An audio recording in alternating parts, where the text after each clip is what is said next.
कलिए रनिया से प्यार छोड़ के गेले ससुराल ओकरे चलते जिंदगी झंड बह गेले। कलिए रनिया से प्यार छोड़ के गेले ससुराल ओकरे चलते जिंदगी झंड बह गेले। एहो कलिए रनिया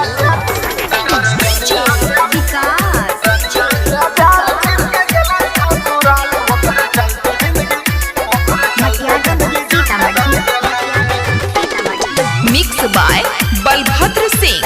बलभद्र सिंह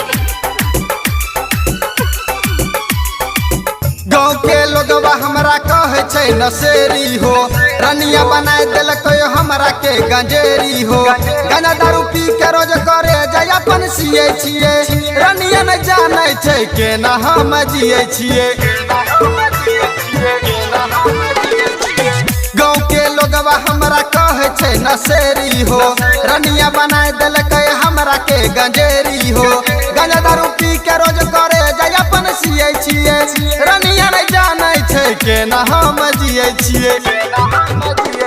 प्यार हमें कलिए त सजा हमी पलिए, दिलवा के चोट हमें गजबे के खलिए।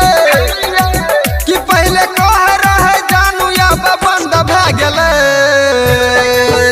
कलिए रनिया से प्यार छोड़ के गेले ससुराल ओकरे चलते जिंदगी झंड बह गेले।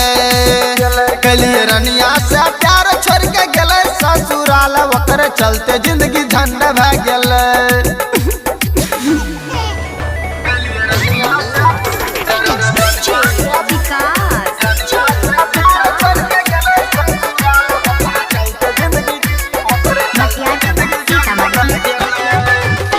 Presented by BM recording studio Alamnagar Madhepura. ससुर में जाके उ त मारे छै माजारे, रेटर राजू बनसी के दे दिल साजारे। प्रवीण कर लाले के मन बड़ी जरे छै, जहिया से गेलो छै फोनो नहीं करे छै। ससुर में जाके उ त मारे छै माजारे, रेटर राजू बनसी के दे दिल साजारे। प्रवीण कर लाले के मन बड़ी जरे छै, जहिया से गेलो छै फोनो नहीं करे छै।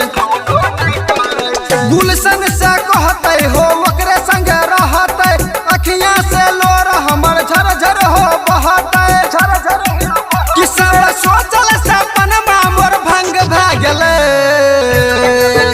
कलिए रनिया से प्यार छोड़ के गेले ससुराल ओकरे चलते जिंदगी झंड भ गेले।